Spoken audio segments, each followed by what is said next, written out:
Well, if you notice the description on Twitter, I called him a bad hombre. Let's just call him Billy Venturini. It kind of looks like you're getting your mug shot right now, Billy. I feel like it. Up against the wall. Why? This is a great point.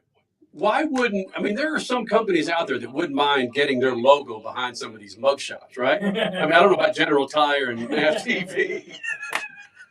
I guess next time someone gets famous, they should try to sell that for a backdrop, right? We were just talking about this. We're looking for additional dollars. Why not? Right. All right, so Billy Venturini joining us here in the Freak Nation. And Billy, you've got yourself a race here in Charlotte. It's this evening. Yep. Had a little bit of rain out here. You were up watching, talking to your car people.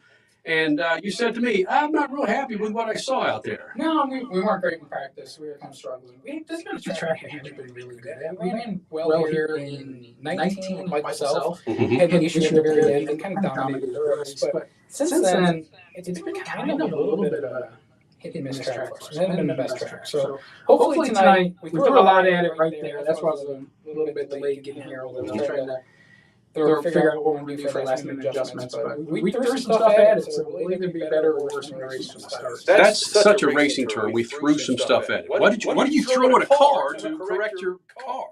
I guess throw stuff at it sounds pretty untechnical. We threw some tomatoes at it, some clay. Yeah, we've got so much simulation time with Toyota that we have to have a whole bunch of things that we know are going to make a difference on certain parts of the racetrack just through their sim program. And so we went in there, we punched in a bunch of stuff we wanted to do. It kind of gave us the numbers we wanted, and then we went and put it in. Did the rain affect the rubber on the track at all? No, because we were first on the track, we were the first on the track anyway, so it didn't affect anything. Now, if it rains between now and the race, I might change a little something, but right now, that took no bearing.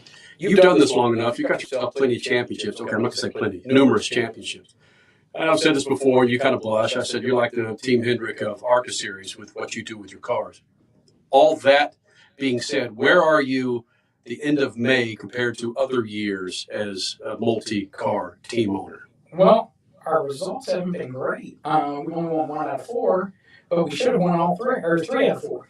You know, we got crashed at on the last lap, basically, leading at Talladega. Not purposely, but we were leading the race, and then we weren't. And then we got crashed at Kansas with obviously the most dominant car there by much. So are you using the track performance and the other drivers as an excuse for where you are? I use track performance as really the way we measure ourselves all the time. Now, results sometimes can lie to you. Not often. I mean, at the end of the day, it's all about how many trophies you hold. But I know our performance has been good. We've led the most laps. We've been the dominant cars in most races, 3 out of the 4 for sure. And we're still leading the points with the 20 car. So it's not like we're struggling. It's just I feel like we should have 3 out of the 4 wins, and we got 1 out of the 4. What kind of notes do you have on Charlotte? Do you have pages and pages of notes? No. This is a place we don't. We haven't raced here a bunch. Like, we didn't race here from, like, I raced here as a driver in 2003, 4, 5, right in there. I think we raced here. Maybe 2001 also. And then we didn't come back here until 2019. So this is a place we don't have a lot of notes. But we go to places like Kansas, we raced 1 or 2 times there for basically 14 years or 15 years. So we've got a ton of notes from there. We got a ton of notes from, we go to Salem. We race Salem 1 or 2 times every year for our entire existence in series. So the file for Salem is probably 300 pages. The one here is probably about 30. So, whoa. Yeah, it's not. Some teams, there's actually some teams that probably have an advantage on us. Some of the Xfinity and the truck teams, because they've raced a lot here, and we really haven't. This is a track that has been on the ARCA circuit all too long. But you being so dominant in the ARCA series, are people afraid to share their notes with you? No one's sharing notes with us. There's absolutely no way they're sharing notes with us. If they can beat our butt, they're going to take that opportunity. Yeah. Let's get to the Drew Dollar conversation. We're getting comments on Facebook Live. Let's get that out of the way. We all saw what happened. We all have our own opinion. Right. But you didn't stop with your initial comment about what happened with Drew Dollar. That was all my initial comment. It was all one continuous, long-winded, single comment. Yeah, they all ran together. It was run together. It was, but it just kept going. It just kept going. I can't believe they gave me the mic under those circumstances. I like Kate, but that was a mistake. We often talk about that, how there should be, for some drivers, like a 10-minute off period when they get out of the car. But what happened on the track between your driver and Drew Dollar, you were aggravated. And I know the producer's going, go get something for Billy, go get something for Billy. And you just, bam! Were there any repercussions after that? None. Zero. Wow. Because that evident? Well, I was the speaker of the truth. Wow. Did you take any of it back? Zero.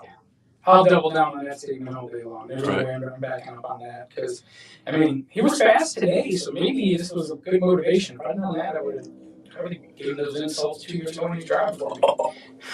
Would have won more races with him. Because that's where I'm going with this. He collected a Venturini paycheck. He did? Well, yeah, he was a driver. Yes. All right. Yeah, he was for 2 years. He's a good kid. He really is. And he actually can drive fast enough that he's a complete nuisance. And I don't mean that, oh, that's probably a pretty big insult. But what I'm saying is he doesn't run around in the back. Mm-hmm. He's up towards the front. So when he makes mistakes, and that's what it's been with him in his career, he makes critical mistakes and he ends up affecting people who are probably going to be making a living doing this, because he's not, who will eventually move on. Right. He's affecting their career. I mean, like Corey Haim is a superstar. Yeah. Corey Haim's going to be a cup driver one day. He's going to win races in the cup.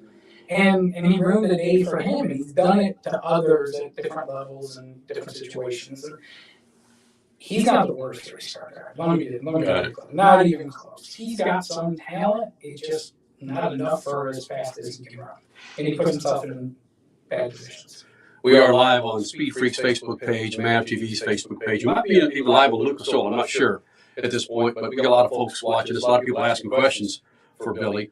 But one of the questions that I have in regards to getting your cars wrecked in this series, granted, you're one of the more well-funded, quotes, team in the ARCA series, but it still stings quite a bit when you get a car punched like that. It does, but I'll be honest, it doesn't cross my mind at that point. Really? The only thing that crosses my mind, it doesn't. I never worry about the cost of it until Monday, but on Saturday, I care about not getting the trophy. Because that's all we want to do. We just want to win races, and that's what we've done a lot of, and that's what we want to continue to do. That's I'm not going to say shocking, but that's somewhat surprising to me. I'm conscious with my money, but is that something that you patterned? Like, I can't worry about what it's going to cost me to repair that car. Let's just take care of that crap Monday. Absolutely. Today, I'm a competitor. Right. I'm here as a racer and a competitor, and on Monday when I walk in my shop, I'm a businessman. Wow. But not today. Today, I'm strictly, it's everything we can do for performance at racetrack. We ask you this every time we talk to you. The plans for Venturini, and people are already talking 2023. Staying the course, maybe with one or two more drivers, filling the slots. We're going to be really similar in size. We'll be 3.5 to 4 cars. Yeah. I say 3.5, we'll have 3 cars and half the races we'll have a 4th car. Not going to run 1 car, which is front end or anything. So we'll run basically 3.5 programs again next year.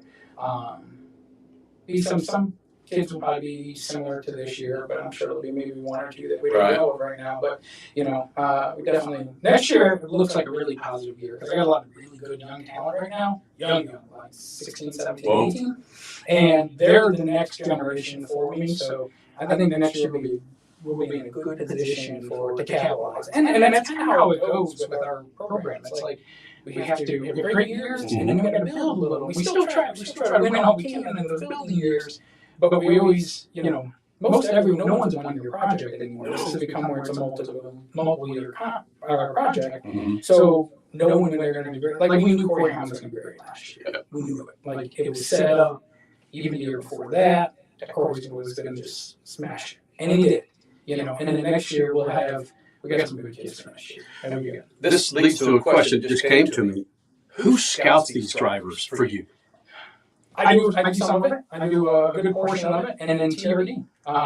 We all Toyota Racing Development's ARCA program, so that's everything that we do is basically in companionship with them. Right. So that's our company. One of the conversations that I had with drivers at Talladega was year over year, race over race, how they've really gotten used to these General tires and what they've done and really stepped up for this series to where you could put these tires on any big boy series as a team owner.